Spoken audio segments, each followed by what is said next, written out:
Hello, everyone, and welcome back to another episode. Today, we are hearing from EdTech influencers and how to use EdTech and implement it in your classroom. Today, we have the pleasure of being joined by Lis Bostwick. Lis is a multi award winning educator who is passionate about creating the conditions to spark curiosity and unleash creativity to empower learning. She is the author of Take the Leap, Ignite a Culture of Innovation, and a co author of Education Right Now, Volume 2, Top Strategies for Improving Relationships and Culture.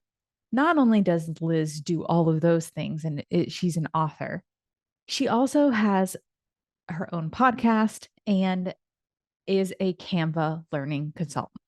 So today we are going to hear from Lis and hear how all the ways that you can implement EdTech in your classroom and how EdTech really does foster and ignite a power of creativity in the classroom. So tune in, turn it up, and as always, let's get ready to do this. Hi, everyone, and welcome back to my channel. My name is Leena Marie Saleh, the Edtech Guru. I want to thank you so much for spending time with me on this journey, for all the support that you give me, and for following along. Don't forget to hit the thumbs up button, subscribe, and let's get ready to do this. Hello, everyone, and welcome back to another episode. Today, we have the pleasure of being joined by Lis Bostwick. Lis is a former educator, author, podcaster, and Canva learning consultant. Lis, how are you doing today? I'm doing well, Leena. It's so good to be here with you. How's it going for you? Doing well. And I'm just really excited to be able to share your story and just to be able to, share your life in ed tech and education. So let's kick it off and just tell everyone a little bit of how you got started as an educator. Well, ironically, I didn't plan to go into education. I was in college, and a lot of the work that I loved learning about had to do with psychology. And some of my schooling experience, I would say, was more along the lines of traditional sense. And I never really felt that the classroom was for me. I loved talking to my friends. I loved phys ed. I loved all of the sports I was in. But there was something that sometimes I just didn't feel as proficient in just being able to conquer the school academics. I did well, though. I mean, I did okay throughout. I just didn't always love it. So I just really didn't see myself going into education. But as soon as I started putting together how the brain learns, human behavior, why we do the things we do, I also saw education as an opportunity to do something completely different than what I went through as a schooling experience. So before you knew it, I was in the classroom and teaching and really excited to go in and attempt to transform education as I knew it. And so when you first started teaching, did you find resistance to, being able to take a different approach to learning in the classroom? Well, I don't know. I can't say that I felt resistance immediately because as a new teacher, I went in thinking I knew exactly what I wanted to do and what it would look like. But before you knew it, I kind of fell lock in step with what other educators were doing. I was young, I was like young in my 20s and I had all these big ideas, but it wasn't really going to fit where I was. And before I knew it, I'm like, maybe I'm wrong. Maybe I'm doing something wrong and looking at this all incorrectly. And so I really fell just in line with what everybody else was doing. And that seemed just like the way it was going to be. And it wasn't until we had our first son and then our second son that I really began questioning, like, do I want to be in education? Is this really meant for me? Because I wasn't finding joy in it, honestly. I loved the students. I loved the possibility of what could be, but I wasn't finding my own joy. And so for me, it took, I don't even know, I took about 3 years off, almost 3 years with our youngest. So I took a big chunk of time off. And during that time, I was able to just be present with our own kids. I also was able to just volunteer in my own son's classroom and just be present. And honestly, that experience allowed me to fall back in love with the process of learning through the eyes of my own kids. And it really, instead of turning away from education, it reminded me of why I went into education. And I'm like, okay, no, we're going to do this. We're going to go in, we're going to make a change. And even it might not be on a large scale, but maybe just in my classroom. So I went back. I went from fourth grade. And when I returned, I was teaching second grade. And little by little, I could feel that shift taking place.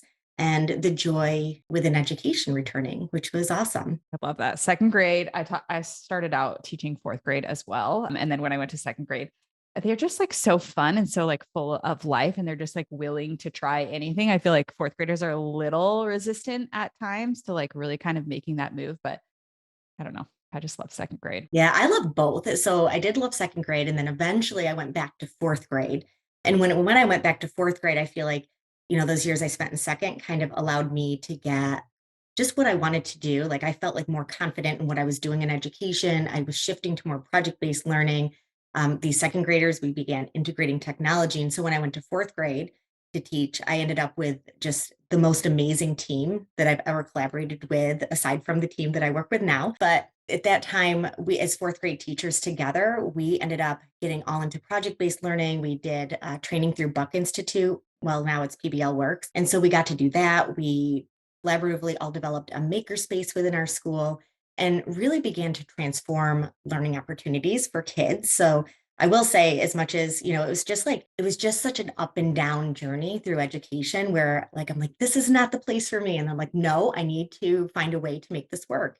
And I wanted to make it work not just for me, but I wanted students to enjoy it. And it's kind of funny because we have a 16-year-old and an 18-year-old, and my 16-year-old was here at home the other day with a couple of friends. And one of the girls came in, and she's a senior in high school right now. And I had her in class, and I'm like, what do you remember of my class? She was with me before some of the big changes. So she did remember some positive things. And then she's like, I remember you used this red, yellow, green card system for like where we were at. And I'm like, I am so sorry. That was a system that was in place when she was in the classroom, but it was a grade level decision to help kids regulate. But ultimately, I knew it wasn't the right way to support kids. And she's like, that's okay, Mrs. Bostwick. We all do the best we know to do until we know better. And I'm like, thank you. Kids are just so encouraging when they really care about you too, which is, they can be your biggest cheerleaders as well. But I love that story because I think so often, especially now with the teacher transition, I guess a lot of teachers kind of leaving the classroom, or, the pandemic really caused a lot of stress for educators. Just knowing that sometimes you're going to have waves of like highs and lows of what you're experiencing in the classroom. But ultimately, if you can be surrounded by the right people, or sometimes it's just small changes you can make in your classroom, that you can actually do things that can bring you joy, which I think is really important with knowing that. I think people need to know that it's okay that you have times where you might just not like it. There's just the truth. Like you might just like not love it. You may love the students and love everything that you're doing, but you're just kind of showing up and not really showing up with passion, I guess. And then sometimes when you make these small tweaks, then you're showing up with passion. And that's when it really makes a big difference. Cause I bet if she were to come in your classroom today, which I know you're not actively teaching right now, but you are educating educators. So we'll talk a little bit about that. But I bet if she were to come into your classroom today and have a different experience, and you were to talk to her in 10 years, I bet her experience would be way different. Oh, for sure. I mean, I was in the classroom for over 18 years. And so, if you think about how old she is, she's 17 or 18 even at this point. So you think about it, like that was one of my early experiences. So I would say the last half of my teaching experience, like I truly enjoyed it. I didn't love all the mandates always that came through, or, the state testing. And I think most people, I don't know who gets into education because they love that. Yeah. But it was all about creating the culture for learning and finding ways to develop opportunities for choice. I think even the maker education that we incorporated, and especially the way that our students leveraged technology. And we weren't even one-to-one. So when we were leveraging technology, we had 5 iPads and a laptop cart shared between 4 teachers. We really found a way to create opportunities where students worked collaboratively on meaningful projects. And so I think being able to create those activities where, as an educator, you could step back and you weren't doing as much of the work, if that makes sense, because it turned into student leadership. The students were more empowered. They had more ownership over what they were doing. And it just felt like, I don't know, something kind of magical, because you got to see the kids wanting to learn, eager to learn. We didn't even assign homework because the kids would be like, I want to go home and keep working on this. And it wasn't just a unique community of where we live either. It was really just the assignments we were doing, the projects we were doing, they were all activities the students were invested in. So when you can find that groove, I think that's where the magic happens. I couldn't agree more. When I started doing PBL as well and doing that makers, Yeah. education space, whatever, creativity and just giving students choice, you would have parents come to you at parent teacher conference and be like, oh, we took a trip specifically because of what you guys were learning. And we had to stop and do all of these different things. We did some cleanup along the way. We did like all this kind of stuff. And you're like, okay, that's like so cool. Like that's what you want students to do to be able to become drivers of their own learning. And I think that's like such an important part of the process that we sometimes forget about. Absolutely. I agree. So you are an author. And so we kind of touched on that just really, really briefly at the very beginning, but your book, Ignite a Culture of Innovation, and your whole story is really about creativity in the classroom and with students and things like that. So you want to share a little bit about that journey and what made you decide to want to be an author and start that whole process? Many years ago, I became just connected on Twitter and began attending some educational conferences. Through that process, just I would engage in Twitter chats, and I didn't really know that anything I was doing was that remarkable or that unique or different than what others were experiencing. But through conversations, people were like, oh, tell me more. I want to know about this. So I began blogging. I began sharing with a few other educator friends back at the time. We created a podcast called Lead Teach, and it was all about teacher leadership and really like awesome practices in the classroom. And we'd have guests on where we highlighted their work and how to implement that in your classroom. And little by little, I began reflecting just on my own journey in education. And so the full title is Take the Leap, Ignite a Culture of Innovation. And LEAP is an acronym that stands for the L is a luminous culture, E is to empower learning, A is for authentic and meaningful opportunities, and the P is so that you and students, so educators and their students, can reach their full potential. And so the book was really crafted because it's exactly what I did. Like I had to figure out how to take the leap myself. How was I going to do things differently when I knew that there were other teachers that might look at me and be like, what do you think you're doing? This is not what we're supposed to be doing. This isn't what everybody else is doing. It might challenge and push the thinking of others around you, and that can create some discomfort sometimes. Or you're also going to find some amazing educators who are like, let's join forces and do this together, which is in my experience, that's what happened, which was great. So the book is really, it actually, at the beginning, highlights a drawing that I stumbled upon in our living room. So we had my son Nolan at the time, he was in second grade. And I saw this picture on our coffee table, and it was of a child looking sad at a desk, but it had a pencil with wings flying over it. And it showed like a teacher in front of their room. And it's just like this scrappy second grade drawing. And I remember picking it up and saying, Nolan, what's this about? And he looked at me and shrugged. And he's like, it's just me in school. And of course, I'm like, what? What do you mean this is you in school? And he's like, well, in school, all I have the opportunity to do is sit and complete worksheets. And if I don't finish them in the classroom, they have to sit in a binder clip, and I have to go outside and sit on the playground and complete my pile of worksheets. And that broke my heart. Now, with that said, one thing I always share is that I was there too as an educator, right? Like as educators, we really do the best. I knew his teacher. I was friends with his teacher. There's no knock to his teacher. She really was teaching based on her own experiences. And that's what I mean. Like I fell in that same trap. Like as educators, it's so easy to think this is just the way we do it. And so in that situation where I saw that drawing, that was another opportunity. I saw that before I even wrote the book, of course. And just when I saw that, I'm like, yeah, we really need to make changes in education, because we might have a lot of school systems who are like doing okay. By state assessments, you might be like, oh, we're proficient, we're doing fine. But are the kids really happy? Are they really enthusiastic about learning? Do they want to attend school, or are they like looking to get away from it and to escape assignments? So my job is always in looking at how can I support educators to create those experiences, not just for the students, but also for themselves. So that's really why I went and wrote the book. And it was really a labor of love. So there's a lot of content in there, a lot of practical ideas. And each chapter wraps up with LEAP tips and takeaways. So they're always like very practical, always connect with teachers so that teachers can take them and just use them however they see fit. And I think that's great. Having like little bits and tips that you can also have at the end of each chapter is like really important. But I think just sharing your story, because you can see the passion when you're sharing it and how much, um, I think my favorite part of your acronym is the P, is the potential for students and for teachers, because I think that's really, really important. And a lot of times I think why I think it's so important for educators to share what they're doing, even if they feel like you said you felt like you weren't doing anything remarkable, is just that most times you are. Just we didn't have the power for a long time to be able to share it with each other. And that's what social media has the power to do, is to be able to amplify those voices and just be able to kind of speak around that. So you are a Canva learning consultant, and obviously we'll talk about like ed tech, but I know that you also transitioned from being in the classroom to being more of, having more of like a district level role and kind of working with that. Do you want to kind of share a little bit of that transitionary process? Sure. So I loved teaching. I loved the class that I was with and my team. My team went the day that I shared with them that I was going to transition to being a technology integration specialist. And it's so in New York, we have BOECES and they service entire regions. So our BOECES locally services over 21 districts in the region.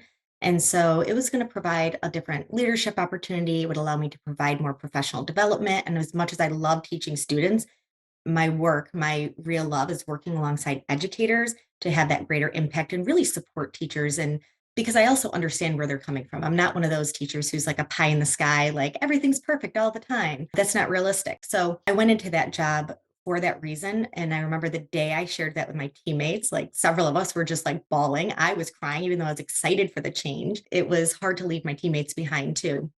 And so I made that transition. And then within a couple years of doing that, I started working just a little bit with the Canva Learning Consultant program and doing that work, and then ended up going full time this past August. So I was really excited to join the team full time because I saw such a cool opportunity just to support educators at even a different level again.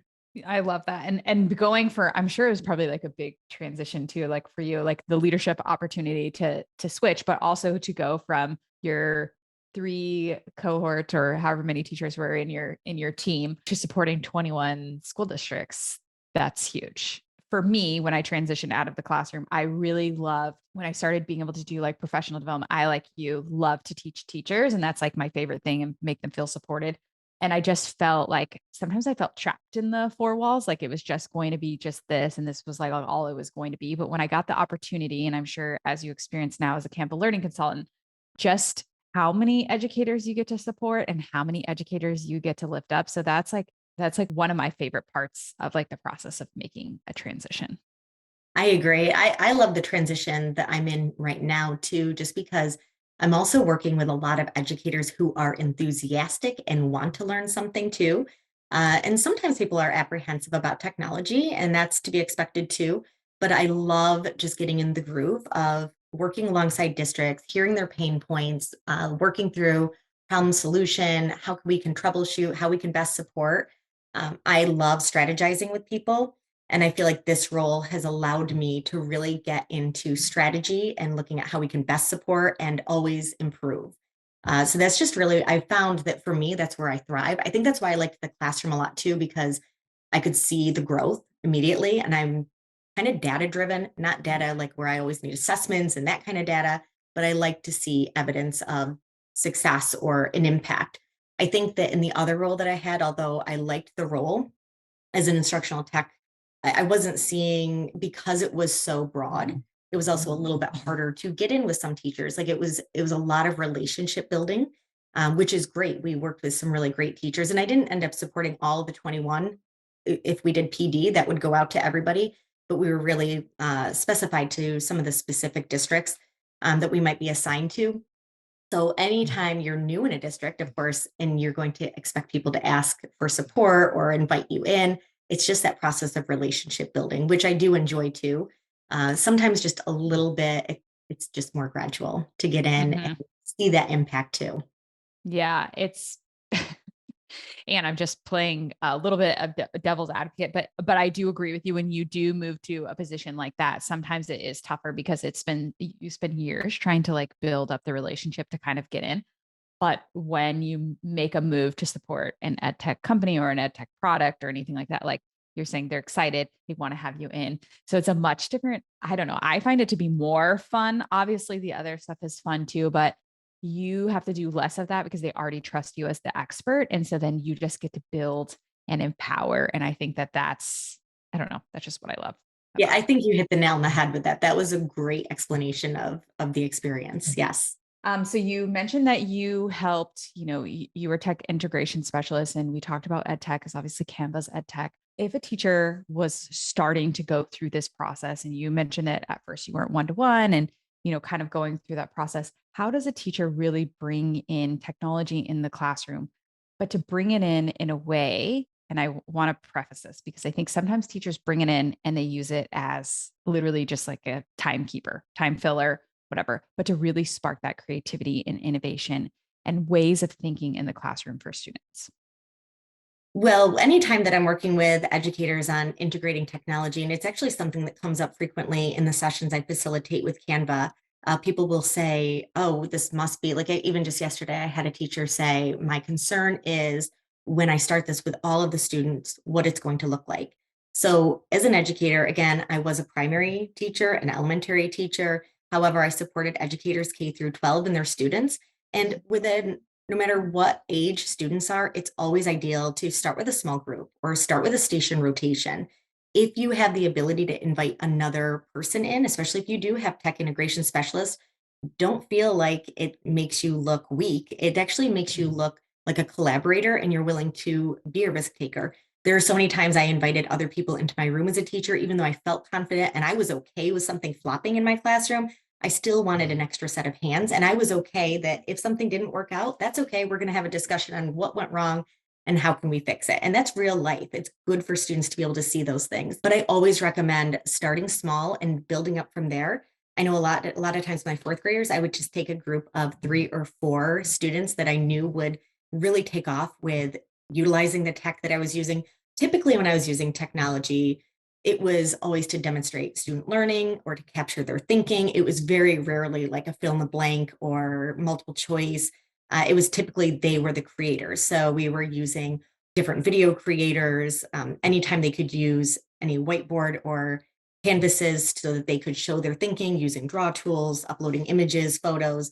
That's really where I saw the power. And we would integrate tools like that within math and reading because they could do close reading, they could do annotating, they could show their work with math, they could add a video and a voiceover to demonstrate their thinking. And so as much as you can have students and you think, hey, paper, pencil, that there's always a place for paper and pencil. I always say the students do need the basics and you do need a little bit of everything. However, when you can give them the opportunity to add pictures, to add a voice recording, to show their work, even just break down their thinking, I always invited students to say, if you made a mistake, what was the mistake?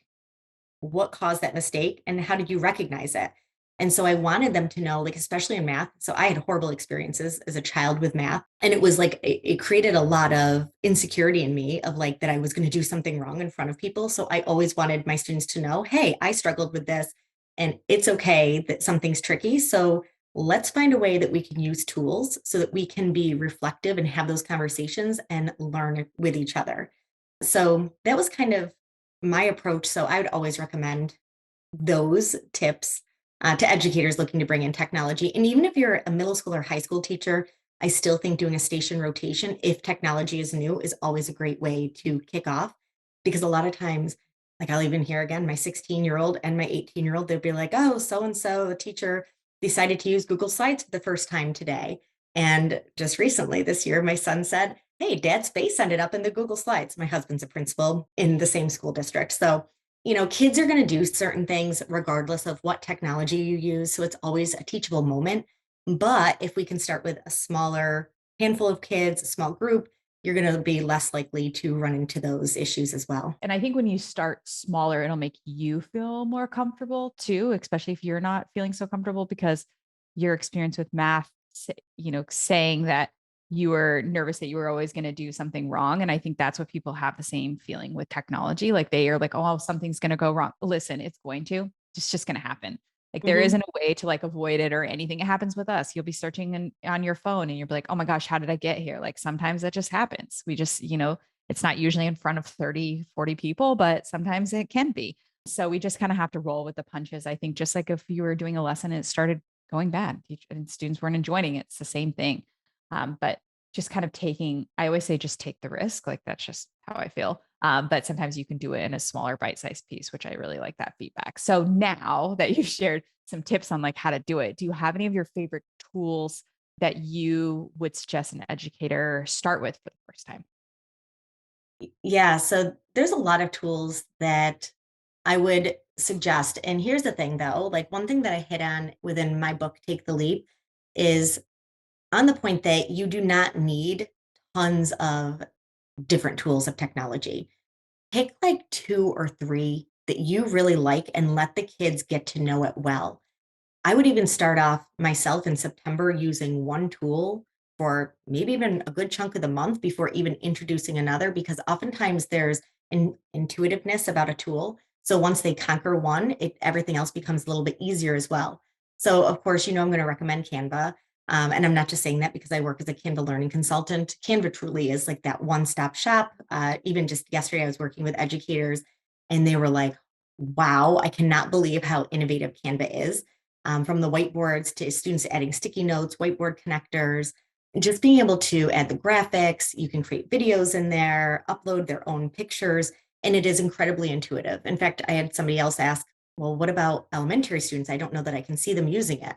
Well, last year I worked with second grade teachers on creating insect research reports, and several of those kids turned their presentations right into videos. And we didn't teach them every single step, they just picked up on it along the way. And what was really cool is that some of the students actually taught their peers. They were able to say, like, look what I discovered. And that's a great way to lift students up too and just elevate their voices. But in addition to Canva, I would also recommend Book Creator. Book Creator is another favorite of mine. I use that in the classroom as a classroom teacher all of the time. And then Nearpod was also a great one that I saw used by quite a few teachers, depending on what you're looking for. So it's nice if you're looking, like, especially with kindergarten teachers, I would see them having like they bring them together whole group and then say go back to your seat and input a response. So it was a nice way that teachers could gather information from students. So there were some nice features. Those are the tools I'd recommend. I really liked what you said with only choosing a few and getting comfortable with them, because if you try to do too much too soon, you're not going to have success. Like you can't decide that you're going to run a marathon and just sign up and go and run a 26-mile marathon. Like that just doesn't happen. There's lots of little baby steps that you have to do to get there. So one, get to know it, feel comfortable, get your students comfortable, and they'll learn things before you'll learn things. Mhm. It's They just going they to really. happen. So you have to be comfortable with that. And yeah, I don't bring people on to just talk about Canva. I know everyone thinks Yep. that because I work for Canva. Liz supports the content that I create for Canva. But it really has become such a revolutionary tool, in my opinion. Obviously, everyone has their different opinions, but the fact that you can create, there's docs now, you can do whiteboarding. Whiteboarding, I'm absolutely obsessed with. Like, I could see myself as an educator using that all the time, every day for anything that you need to do, because you can draw, you can show what you're thinking, you can bring in a video, you could type in, you could bring something like other videos really quickly. Like you don't have to have an embed tool to go to this. Like you just paste a link and it's popped up in there. Like I just think, where was that when I was teaching? Like I think it would have been it would have been quite life changing for me in the classroom. So um, I don't know, just a really I good way. I agree. And that's why I prefaced with like, I'm not sharing it just because, like, there's actually very few ed tech companies that I would want to partner with and work alongside. But I do love, like, the other thing with Canva too is, there's people using Canva across the world globally in all industries. So that you're, using a tool that is not just used. There's quite a few tools, like there's other ed tech tools that that you're using in the classroom, but it's not something they're going to use. Whether it might be middle or high school, it might not be a tool they're using. It might be more elementary based, or once they graduate high school, it might not be one that they return to. I will say my 18-year-old, he's wrapping up his freshman year in college, and he uses his Canva Pro all of the time. He uses it for college, but he also has a side business. So he creates all of his graphics and door hangers and ever business cards through there.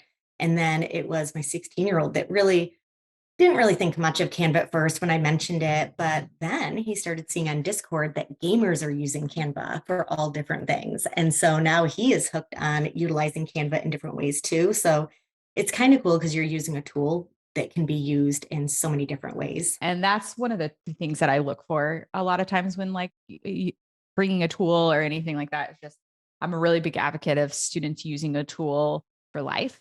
That's why we use Microsoft Suite. That's why we use Google Suite. Like those are timeless tools essentially. So like, I think it's really important to foster that too. There are other tools like Nearpod that's really good for instructional purposes in the classroom, but you're not going to be using that Right. in your workplace. Like it's just not going to be a workplace type of tool that you'll use. Now, Kahoot, people use that in the workplace for like interaction and like, specific ways to like use that. So I think it's just important to think about that. I think a lot of times when you are using these ed tech tools.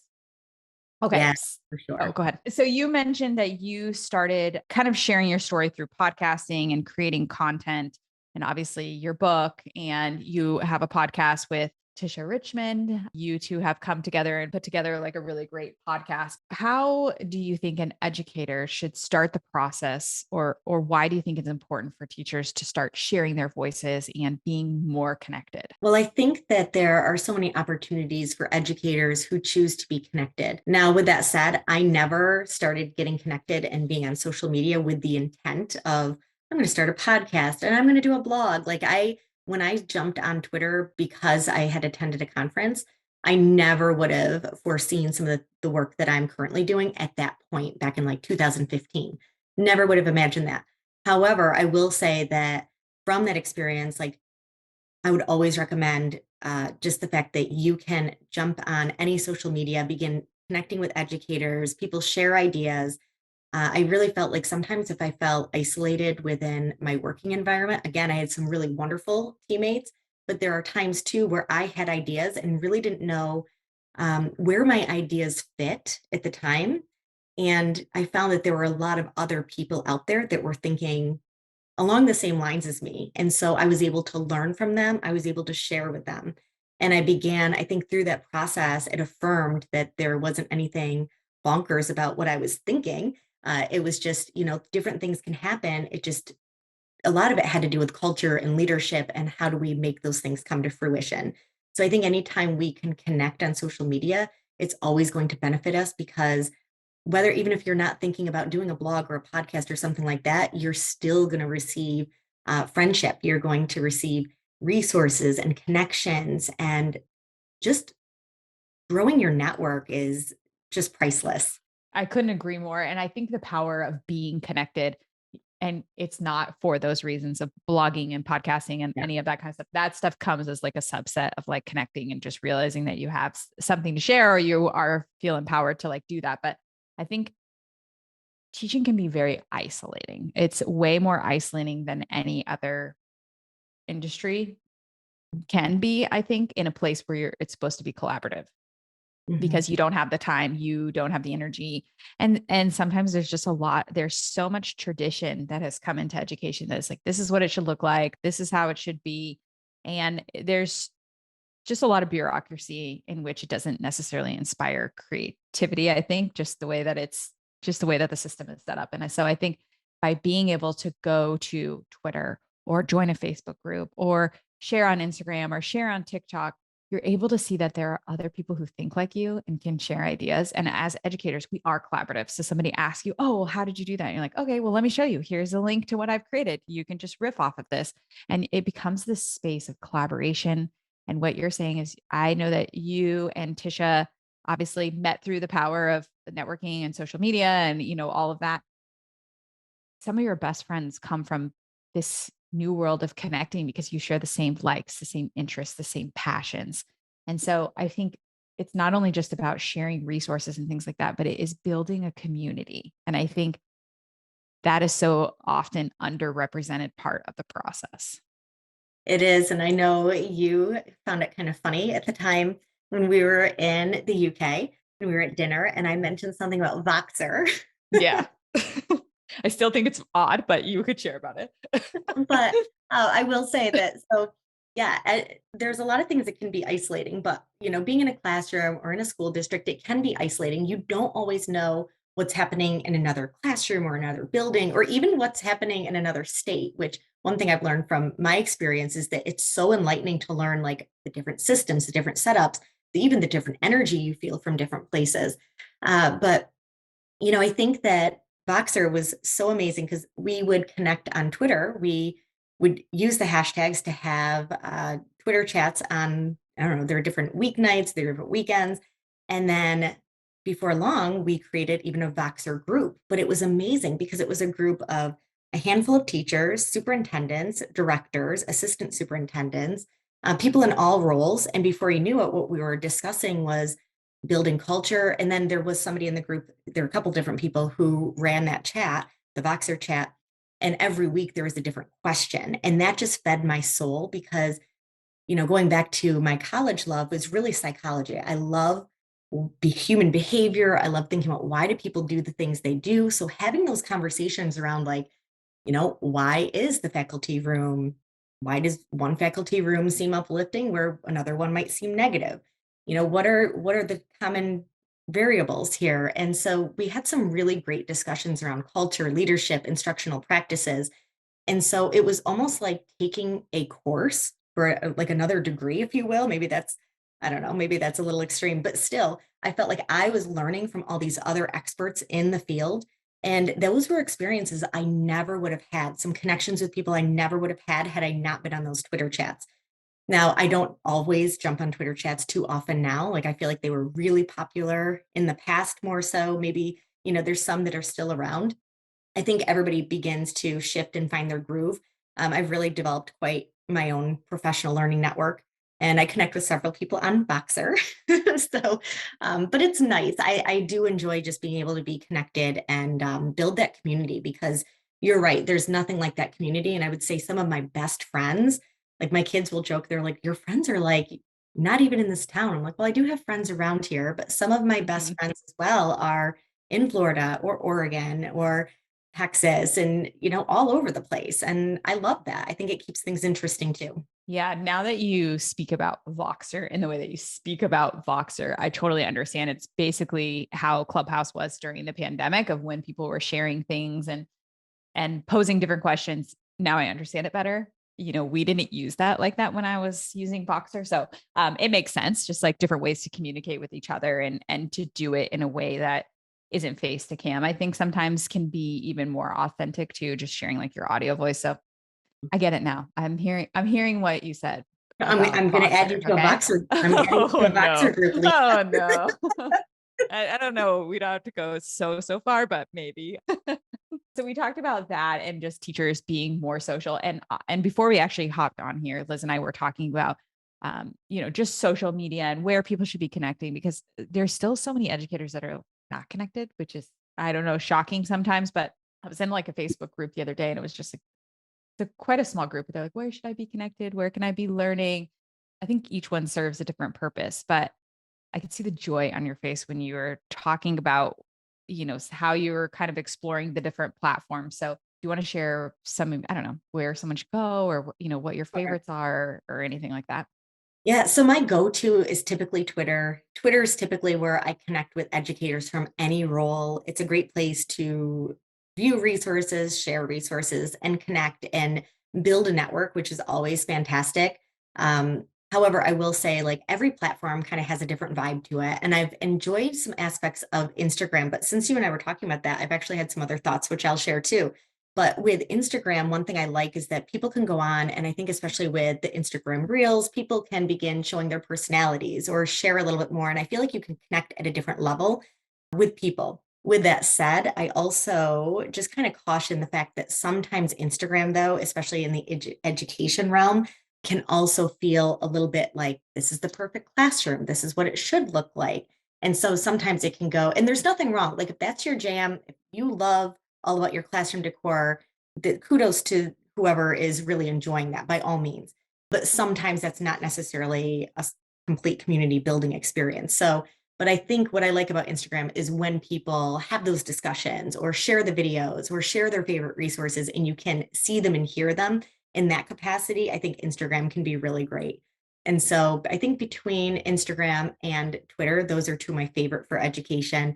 Facebook is great though, like as well, like especially some of the Facebook groups. There are some really great groups where people will ask questions or share resources. So I'm a part of quite a few education Facebook groups, and I think that comes in handy as well. So kind of like depends on what you're looking for.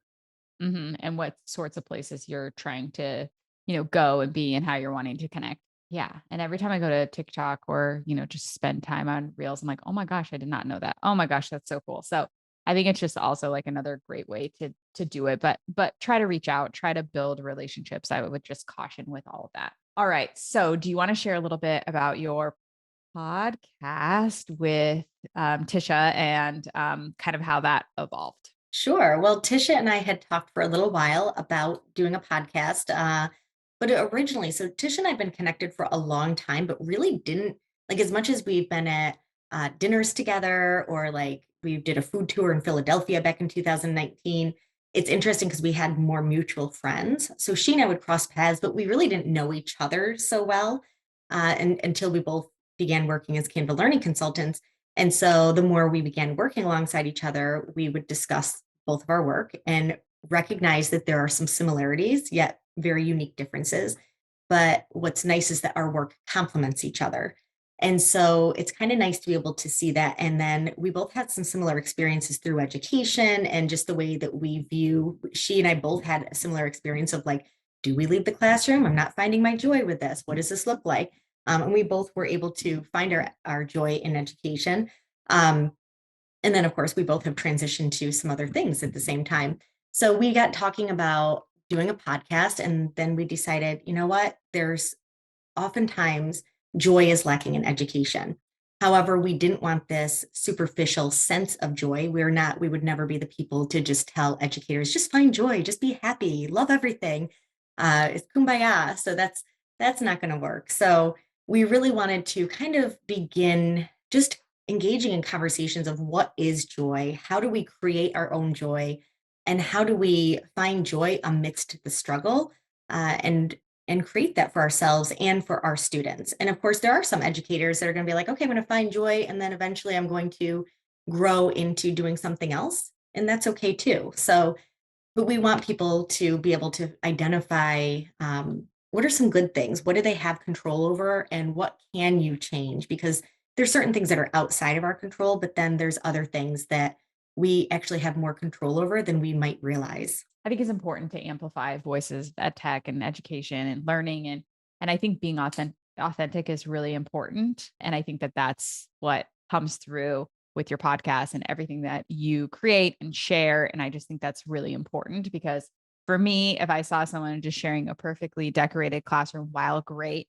I could care less. I've never cared about that. I've always just cared about the learning and trying to like do those pieces. So I think that there's nothing wrong with that, but we have to be authentic in that the classroom is never that perfect. There'll be a kid that comes in and probably rips all of your decorations off the wall because they're angry and that's just how they deal with things. So I think it's important to capture all aspects of that and also just, to find the joy where there's joy, I think is important. Yeah. Well, Liz, obviously I love jamming with you and sharing passions of education and ed tech. And I just want to thank you so much for coming on.